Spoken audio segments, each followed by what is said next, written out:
Olá, tudo bem? Como vai você? Espero que você esteja bem, sempre bem. Eu sou Rivaldo Machado, seu professor de Geografia aqui do SAI Digital.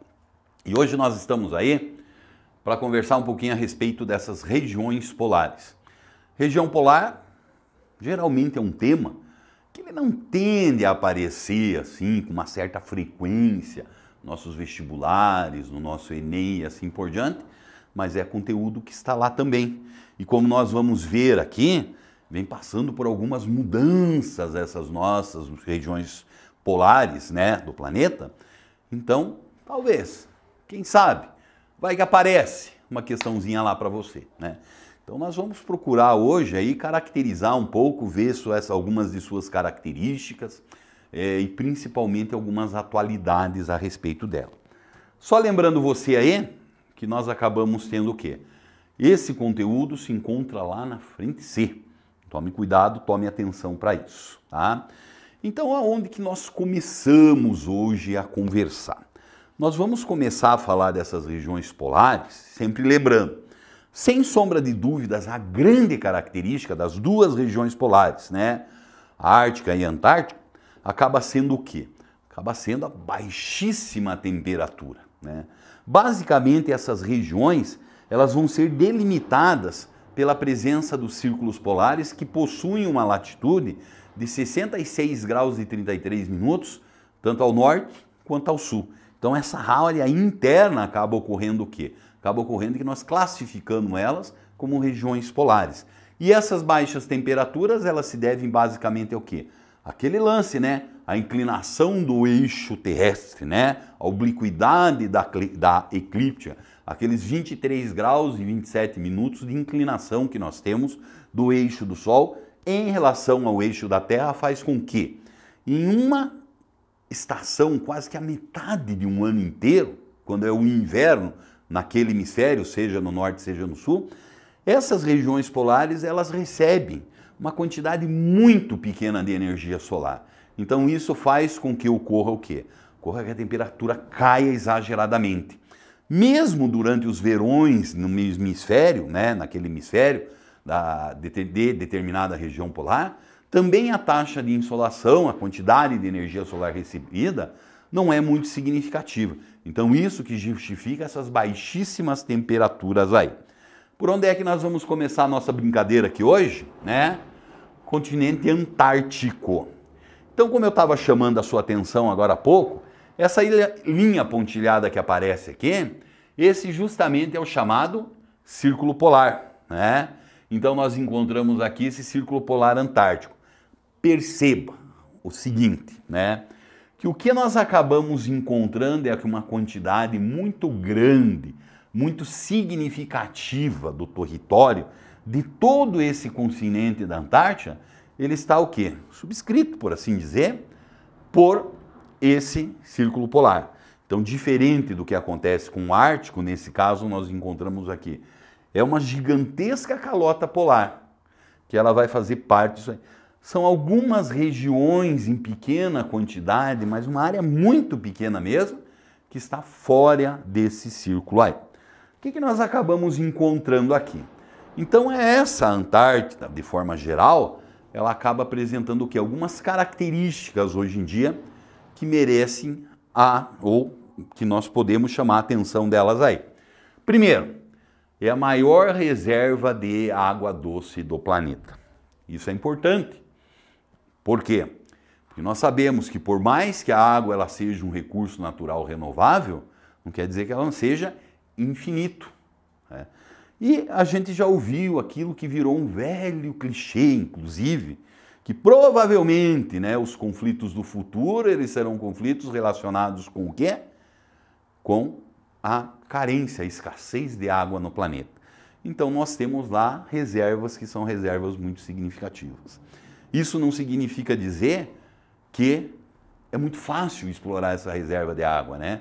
Pode ser explorada, claro, vai trazer um impacto ambiental gigantesco, mas também é uma água que vai ter um custo muito elevado, principalmente de transporte, se ela precisar ir até os chamados, por assim dizer, continentes, as regiões principalmente tropicais do planeta, ou intertropicais, que mais sente essa escassez de água, né?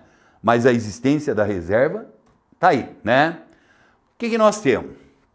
Também nós nos referimos aí à região como sendo o quê? Um deserto gelado. Muitas vezes a gente cria uma ideia falsa, né? Que deserto é o quê? Deserto é o deserto quente, já vem aquela imagem do Saara fervendo na nossa cabeça. Não, mas existem também essa ideia dos chamados desertos gelados. Porque o que trata justamente de definir um deserto não é sua temperatura, né? Não é a temperatura, mas sim a pluviosidade. E o caso que nós encontramos presente nessa região aí, né, que são justamente hoje chamadas regiões polares, elas são áreas de alta pressão atmosférica. Então, por que nós encontramos isso? Devido às altas temperaturas. Então, basicamente, ali nós temos origem de massas de ar e não a chegada de massas de ar. A evaporação, ela não ocorre, e se ocorrer, é numa quantidade mínima, né? Por quê? Porque a temperatura é muito baixa. Então, sempre está expulsando, por assim dizer, um pouco de umidade que existiria ali, a pluviosidade ela vai ficar muito baixa. Então, é isso que nós tratamos de dizer ou classificar enquanto um deserto gelado também. Lá, ó, seguindo. Flora. Existe uma vegetação. Ela vai ser formada por musgos, líquens. Ainda surge principalmente nessa região, né, muito próxima do limite ali, que seria do círculo polar, a presença de algumas briófitas, que são aquelas que perdem as folhas em uma determinada estação, principalmente aquela mais fria, tá certo? Então, musgos, líquens, o que acaba acontecendo? Essas briófitas pode surgir muitas vezes aí também uma vegetação rasteira, principalmente formada por capins. Tudo isso é possível existir, né? Mas também nós acabamos tendo o quê? Isso em pequeníssima quantidade. Isso dura um período, por assim dizer, do ano, que eles estão, principalmente a presença desses musgos e os líquens, se dá o quê? Principalmente no verão do chamado hemisfério sul. O inverno basicamente desaparece, fica uma ou outra briófita dando sopa lá. A hora que volta a estação um pouquinho mais quente, mais úmida, nós acabamos sendo o quê? Nós acabamos sendo justamente que ela ressurge enquanto folhares e assim por diante, tá? Bom, seguindo aí, o que nós temos? Não esqueci que essa região da Antártica, ela acaba sendo o quê? Ela acaba apresentando uma biodiversidade muito significativa. E não é uma biodiversidade do quê? Da vegetação nós já vimos, né? Dos animais terrestres, quase que inexistentes. O que nós encontramos aí é uma biodiversidade marinha, né? Então a região, por assim dizer, ela tem uma quantidade muito grande, é um grande berçário de espécies muito grandes, um número muito grande de espécies, né? Então você tem aquelas mais manjadas, né? Ah, nós encontramos o pinguim, nós encontramos a foca, o leão marinho, uma infinidade de peixes e crustáceos também fazem parte dessa biodiversidade marinha muito significativa aí na região, tá certo? Então, essas são características muito interessantes. Pensando de outra forma, e a exploração e a ocupação disso, né? Então existe, por assim dizer, um acordo internacional que ele é chamado de Tratado da Antártida. Então, durante muito tempo, diferentemente do que aconteceram com os demais continentes do planeta, o que acabou acontecendo? A Antártica nunca chamou muita atenção. Por que ela nunca chamou muita atenção? Para que ela servia? Quais seriam, por assim dizer, os recursos econômicos que estariam sendo produzidos? Não existe, né? Quem que vai querer ocupar aquilo? Ninguém. Durante muito tempo aconteceu isso, né? Então, era terra literalmente de ninguém. É claro que essa chegada do século XX, principalmente com o surgimento, a explosão da Guerra Fria, as coisas começaram a mudar um pouquinho aí de feição. Em que sentido? Naquela lógica da Guerra Fria, ó, vamos dominar, dominar, dominar, sem sombra de dúvidas aí também nós acabávamos tendo que a Antártida se transformou em um continente que basicamente despertou o interesse principalmente das duas potências, Estados Unidos e União Soviética. E daí o que nós acabamos tendo aí? Nós acabamos tendo que lá no ano de 1959 foi assinado esse chamado Tratado da Antártida, que ele passou a vigorar a partir de 1971. Sendo que nós acabamos encontrando o quê? O Brasil só vai assinar, só vai aderir a esse tratado no ano de 1975. Então esse tratado ele procurava mostrar o quê? Que a Antártida ela não era uma posse de nenhum país, e sim ela acabava sendo um território internacional.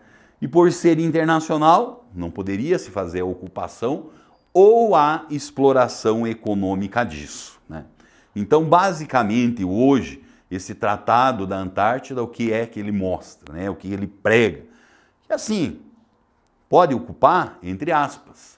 A única atividade que você tem liberdade de ser feita lá é, sem sombra de dúvidas, a chamada atividade de pesquisa científica, onde nós encontramos o quê? Brasil está nessa, né? Está aqui o nosso limite a partir dos 60, né? E o Brasil acaba sendo o quê? Um dos 30 países que tem base na região. E a base brasileira é conhecida como a base Comandante Ferraz. Certo número de anos atrás, muitas pesquisas eram desenvolvidas nessa Antártida e nós acabamos tendo o quê? Infelizmente, a nossa base veio a sofrer um incêndio, né? Quase que totalmente destruída. Lentamente aí o governo brasileiro está tratando de fazer o quê? Tratando de reconstrução, porque essa pesquisa é uma pesquisa muito importante. Mas não é só de Antártida que vive a nossa aula. Nós não devemos esquecer do quê? Também do Ártico, né? Então, como nós bem sabemos aí, ó, e você perceba a diferença dessa delimitação do Ártico aqui. Ela já não é mais uma delimitação que acaba apresentando o quê? A presença de um bloco continental único, que nós acabamos tendo que são parte dos demais continentes que tem a sua área inserida, incluída no interior desse círculo polar, correto? Então ali nós temos território dos Estados Unidos, como é o caso do Canadá, como é o caso do Alasca. O Canadá está ali presente também. A Groenlândia tem uma parcela significativa. A Finlândia, a Suécia, a Noruega, a Islândia e também a Rússia, né? O que nós acabamos encontrando? Encontrando que nós temos também uma vegetação muito típica que aparece aí, formada por líquens, musgos e assim por diante, que vão se formar basicamente nessa região, mas de limite, por assim dizer, desse chamado círculo polar, tá? Hoje, essa região do Polo Norte, o Ártico aí, ela vem chamando muita atenção de diversos países. Por quê? Nós sabemos, por exemplo, que ocorre no planeta um fenômeno chamado de aquecimento global. E uma das consequências desse aquecimento global é justamente o degelo das calotas polares. Então a gente sabe, todo mundo já viu mapa, já viu reportagens sobre isso, que essas áreas de gelo elas vêm diminuindo significativamente. Isso basicamente despertou o interesse dos países em dois sentidos, né? Primeiro, muitas vezes, embaixo desse mundaréu de gelo que nós temos, tem solo lá. E ainda além do solo acaba existindo o quê? Você tem recursos minerais. Então olha a exploração que pode acontecer lá, né? E por outro lado nós acabamos percebendo o quê? Muitas vezes essa região aqui do Oceano Glacial Ártico, devido às baixíssimas temperaturas, a navegação era quase impossível. Mas agora, como essas áreas estão aumentando e a temperatura não é mais baixa, a navegação já é uma tendência que a gente percebe para o futuro. E você perceba que existe uma característica que é muito forte aqui, né? As distâncias entre diversos pontos do nosso planeta, elas ficam extremamente encurtadas nessa região. Então você imagine, por exemplo, olhe a distância entre Canadá e Rússia, né? A distância, por exemplo, que nós temos entre o norte da Europa e os Estados Unidos e o Canadá. Então isso acaba fazendo o quê? Isso acaba, por assim dizer, favorecendo muitas vezes com que se faça o seguinte, com que cada vez mais se desperte para interesses no que diz respeito a essas regiões polares. Tudo bem? Tudo legal? Então tá bom. Grande abraço para você.